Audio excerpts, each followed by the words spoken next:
வணக்கம். இது பரதி ஊடகத்தின் காலை நேர பிரதான செய்திகள். முதலில் தலைப்புச் செய்திகள். மட்டக்களப்பில் காரில் கடத்தப்பட்ட ஆயிரக்கணக்கான போதை மாத்திரைகள், சந்தேக நபர் கைது. வீதியில் சென்ற 15 வயது சிறுமியை காட்டுக்குள் கடத்திச் சென்ற இளைஞர்கள், அதிர்ச்சி சம்பவம். பாலஸ்தீனத்தில் இடம்பெறும் இனப்படுகொலை தமிழர்களுக்கும் நேர்ந்ததாக சுமந்திரன் சுட்டிக்காட்டு. அறகலைய போராட்டமே விலையேற்றம் தட்டுப்பாட்டுக்கு காரணம் ரோஹித அபயகுணவர்த்தன.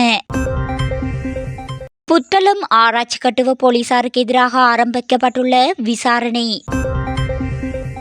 விகாரைக்கு சென்ற சிறுவனை தகாத முறைக்கு உட்படுத்திய தேரர் கைது. விடுதலை புலிகளுடனான போரில் பாதிப்படைந்த இராணுவத்தினருக்கு வெளியான முக்கிய தகவல். பதவி உயர்வுக்கு இடையூறு, சிறை காவலரை கொல்ல பெண் கைதுடன் ஒப்பந்தம். போரில் இறந்தவர்களை நினைவு கூறும் உரிமை தமிழருக்குண்டு, இடித்துரைத்த சிங்கள எம்பி. பாலஸ்தீன விவகாரம் தொடர்பாக இலங்கை அழுத்தம் கொடுக்க வேண்டும் மஹிந்த ராஜபக்ஷ. 4 வருடங்களுக்கு முன் காணாமற் போன குடும்ப பெண் விலகியது மர்மம். இனி தொடர்வன விரிவான செய்திகள்.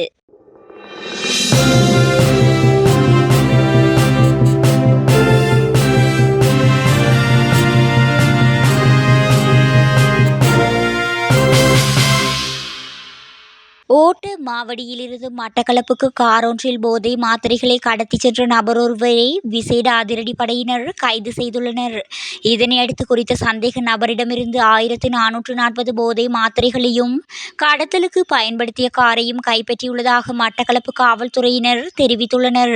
மட்டக்களப்பு கடற்படை புலனாய்வு பிரிவினருக்கு கிடைத்த தகவலை அடுத்து விசேட அதிரடிப்படையினர் மற்றும் கடற்படை புலனாய்வு பிரிவினர் இணைந்து மட்டக்களப்பு தொடருந்து குறுக்கு வீதியில் கண்காணிப்பில் ஈடுபட்டுள்ளனர். அதனைத் தொடர்ந்து கைப்பற்றப்பட்ட காரை தம்மிடம் விசேட அதிரடிப்படையினர் ஒப்படைத்துள்ளதாகவும் கைதான நபரை நீதிமன்றில் முன்னிலைப்படுத்த நடவடிக்கை எடுக்கப்பட்டு வருவதாகவும் காவல்துறையினர் தெரிவித்துள்ளனர். மட்டக்களப்பில் 15 வயது சிறுமியை கடத்தி சென்று காட்டுப்பகுதியில் வைத்து பாலியல் துஷ்பிரயோகம் செய்த 2 இளைஞர்களை போலீசார் கைது செய்துள்ளனர். சம்பவம் தொடர்பில் மேலும் தெரிய வருவதாவது, வெள்ளாவளி பிரதேசத்தைச் சேர்ந்த 15 வயதுடைய சிறுமி கடந்த 7ஆம் தேதி தனது வீட்டிலிருந்து அம்மம்மா வீட்டிற்கு சென்று அங்கிருந்து தனிமையில் திரும்பிக் கொண்டிருந்த போது காட்டுப்பகுதியை அண்டிய பகுதியில் வைத்து சிறுமியை 2 இளைஞர்கள் கடத்தி சென்று பாலியல் துஷ்பிரயோகம் செய்துள்ளனர். இது தொடர்பாக பாதிக்கப்பட்ட சிறுமி பெற்றோரிடம் தெரிவித்ததை அடுத்து போலீஸ் நிலையத்தில் நேற்று செய்த முறைப்பாட்டை அடுத்து அந்த பகுதியைச் சேர்ந்த 26 மற்றும் 21 வயதுடைய 2 இளைஞர்களை போலீசார் நேற்றிரவு கைது செய்ததுடன் பாதிக்கப்பட்ட சிறுமியை வைத்தியசாலையில் அனுமதித்தனர். இதில் கைது செய்யப்பட்டவர்களை நீதிமன்றத்தில் ஆஜர்படுத்த நடவடிக்கை எடுத்துள்ளதாக போலீசார் தெரிவித்தனர். பாலஸ்தீனத்தில் தற்போது இடம்பெறும் இனப்படுகொலைதான் இலங்கையில் தமிழர்களுக்கும் நேர்ந்தது என நாடாளுமன்ற உறுப்பினர் எம்.ஏ. சுமந்திரன் சுட்டிக்காட்டியுள்ளார். பாலஸ்தீனத்துக்காக தற்போது குரல் கொடுக்கும் இலங்கை தமிழர்களுக்கு என்ன செய்தது என இன்றைய நாடாளுமன்ற அமர்வின் போது அவர் கேள்வி எழுப்பியுள்ளார். இது தொடர்பில் அவர் மேலும் தெரிவிக்கையில், மே மாதத்தில் முள்ளிவாய்க்காலில் பெருமளவான மக்கள் கொல்லப்பட்டனர். அந்த மக்களை நினைவு கூறும் வாரமாக இந்த வாரம் இருக்கின்றது. இலங்கையில் யுத்தத்தில் ஏற்பட்ட மக்கள் இழப்புகளை நினைவு கூறும் நாளாகவே இதனை பார்க்கிறோம். எமது மக்கள் இறுதிக்கட்ட யுத்த காலத்தில் கஞ்சியை கூட பெற்றுக்கொள்ள முடியாமல் போராடினார்கள். குறித்த பெண் ஆண் காவல்துறை அதிகாரிகளால் இழுத்துச் செல்லப்பட்டுள்ளார். கஞ்சியை அருந்தியதாகவே அவரை இழுத்துச் செல்கின்றார். கஞ்சி விவகாரத்தில் காவல்துறையினர் நீதிமன்றத்தினூடாக தடை உத்தரவுகளையும் பெற்றுக்கொள்கின்றனர். அறகலைய போராட்டம் காரணமாகவே கட்டண உயர்வுகளும் பொருட்களின் விலையேற்றம் தட்டுப்பாடு என்பனவும் ஏற்பட்டதாக ரோஹித அபயகுணவர்த்தன எம்பி குற்றம் சாட்டியுள்ளார். மின்சார கட்டண அதிகரிப்பு, பெரிய வெங்காய விலையுயர்வு போன்ற விடயங்களும் அறகலைய போராட்டம் காரணமாகவே நிகழ்ந்தது என்று நாட்டின் இன்றைய நிலைமைக்கு அறகலைய போராட்டமே காரணம் என்றும் அவர் தொடர்ந்தும் குற்றம் சாட்டியுள்ளார். மேலும் தொடர்ந்தும் கருத்து வெளியிட்ட அவர், நாட்டின் இன்றைய பொருளாதார வீழ்ச்சி மற்றும் நெருக்கடிக்கு அறகலைய போராட்டமே காரணமாகும். அதே நேரம் அறகலைய போராட்டத்தின் முன்னணியில் நின்றவர்கள் பல்வேறு மோசடி குற்றச்சாட்டுகளை எதிர்கொண்டுள்ளனர் என்றும் குற்றம் சாட்டியுள்ளார். புத்தளம் ஆராய்ச்சி கட்டுவை போலீசாருக்கு எதிராக போலீஸ் சிறுவர் மற்றும் மகளிர் பணியக விசாரணைகள் முன்னெடுக்கப்பட்டுள்ளன. சிலாபம் விஜய கட்டுப்பொத்த பிரதேசத்தில் இடம்பெற்ற திருட்டுச் சம்பவம் தொடர்பில் சந்தேகத்தின் பேரில் 3 சிறுவர்களை ஆராய்ச்சி கட்டுவ போலீசார் கைது செய்திருந்தனர். இந்நிலையில் குறித்த சிறுவர்களை போலீசார் கடுமையாக தாக்கி காயப்படுத்தியதாக அவர்களின் பெற்றோர் சிலாபம் போலீஸ் சிறுவர் மற்றும் மகளிர் பணியகத்தில் முறைப்பாடு செய்துள்ளனர். இதனையடுத்து ஆராய்ச்சி கட்டுவ போலீசாருக்கு எதிராக போலீஸ் மகளிர் மற்றும் சிறுவர் பணியக விசாரணைகள் முன்னெடுக்கப்பட்டுள்ளமை குறிப்பிடத்தக்கது. வெசா கூடுகள் தயாரிப்பதற்காக விகாரைக்கு சென்ற 13 வயது சிறுவனை தகாத முறைக்கு உட்படுத்தியதாக கூறப்படும் தேரர் ஒருவர் கைது செய்யப்பட்டுள்ளார். இந்த சம்பவம் களுத்துறை பிரதேசத்தில் இடம்பெற்றுள்ளதாக போலீசார் தெரிவித்துள்ளனர். களுத்துறை மேனேரிதன்ன பிரதேசத்தில் உள்ள விகாரையொன்றில் வசிக்கும் 27 வயது தேரர் ஒருவரே இவ்வாறு கைது செய்யப்பட்டுள்ளார்.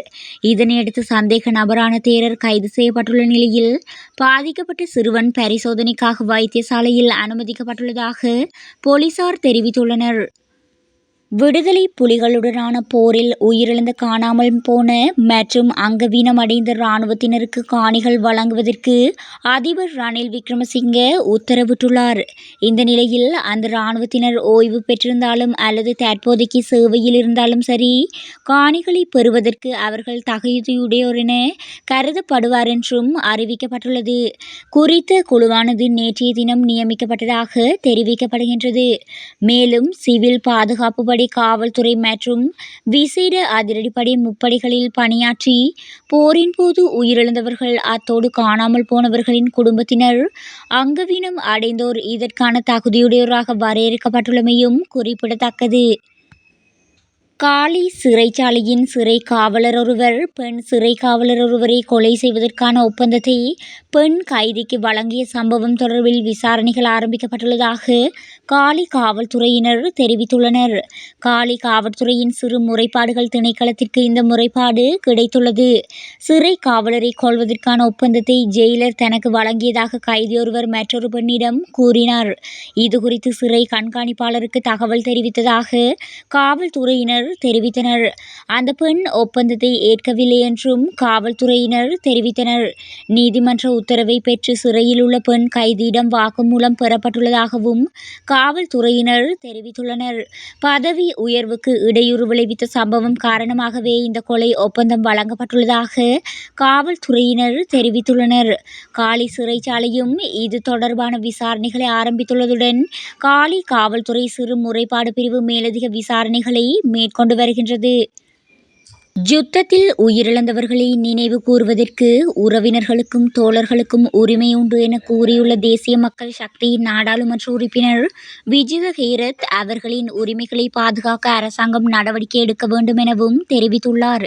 இலங்கையில் உள்நாட்டுப் போரில் உயிரிழந்தவர்களின் உறவினர்கள் மற்றும் தோழர்களுக்கு போரில் இறந்தவர்களை நினைவு கூற உரிமை உண்டு. முள்ளிவாய்க்கால் போரில் உயிரிழந்தவர்களை நினைவு கூறும் வகையில் சம்பூரில் நினைவேந்தல் நடத்தியதற்காக 3 பெண்கள் மற்றும் ஒரு ஆண் கைது செய்யப்பட்டதற்கு கண்டனம் தெரிவித்தார். நக்பா சம்பவத்தில் இறந்தவர்களை நினைவு கூறும் நாளாக ஐக்கிய நாடுகள் சபை பிரகடனப்படுத்தியுள்ளதாகவும் அதேபோன்று உள்நாட்டுப் போரில் இறந்தவர்களை நினைவு கூறுவதற்கு இலங்கையர்களுக்கும் உரிமை உண்டு எனவும் அவர் குறிப்பிட்டார். பாலஸ்தீன மக்களுக்காக இலங்கை அழுத்தம் கொடுக்க வேண்டும் என முன்னாள் அதிபர் மஹிந்த ராஜபக்ஷ வலியுறுத்தியுள்ளார். நேற்றைய நாடாளுமன்ற அமர்வில் கலந்து கொண்டு கருத்து தெரிவித்த போதே அவர் இதனை குறிப்பிட்டார். இவ்விடயம் தொடர்பாக அவர் மேலும் தெரிவிக்கையில், பாலஸ்தீன மக்கள் இன்று சொல்லெண்ணா துயரங்களை எதிர்கொள்கின்றனர். பாலஸ்தீன மக்கள் இலங்கை ஒத்துழைப்பு அமைப்பினூடாக இம்மால் அந்த மக்களின் உரிமைகளுக்காக குரல் கொடுக்க முடிந்தது. இஸ்ரேலிய தாக்குதலினால் மில்லியன் கணக்கான மக்கள் வெளியேறியுள்ளனர். பாலஸ்தீன விவகாரம் தொடர்பாக உலக நாடுகள் கவனம் செலுத்த வேண்டும் என்பதுடன் நாடு என்ற ரீதியில் இலங்கையும் அழுத்தம் கொடுக்க வேண்டும் எனவும் அதிபர் தெரிவித்துள்ளார். காலி தவளம பிரதேசத்தில் 4 வருடத்திற்கு முன்னர் காணாமல் போன இளம் குடும்ப பெண்ணொருவர் கொலை செய்யப்பட்டதை காலி மாவட்ட குற்றப்பிரிவு கண்டுபிடித்துள்ளது. பெண்ணின் முறைகேடான கணவரே அவரை கொன்று உடலை கழிவறை குழியில் வீசியது தெரிய வந்துள்ளது. இதன்படி 4 வருடங்களுக்கு முன்னர் படுகொலை செய்யப்பட்ட 29 வயதுடைய 3 பிள்ளைகளின் தாயின் சடலம் காலி தவளம் கல்லகந்த பிரதேசத்தில் உள்ள காட்டுப்பகுதியில் உள்ள கழிவறை குழியொன்றில் மறைத்து வைக்கப்பட்டிருந்த நிலையில் கண்டெடுக்கப்பட்டுள்ளது. நிலுஷிகா சண்டமாலி என்ற தனது மகளான குடும்ப பெண்ணை ஜூன் 6, 2020 முதல் காணவில்லை என்றும் அவரது தாயார் அந்த நேரத்தில் காவல்துறையில் புகார் அளித்துள்ளார்.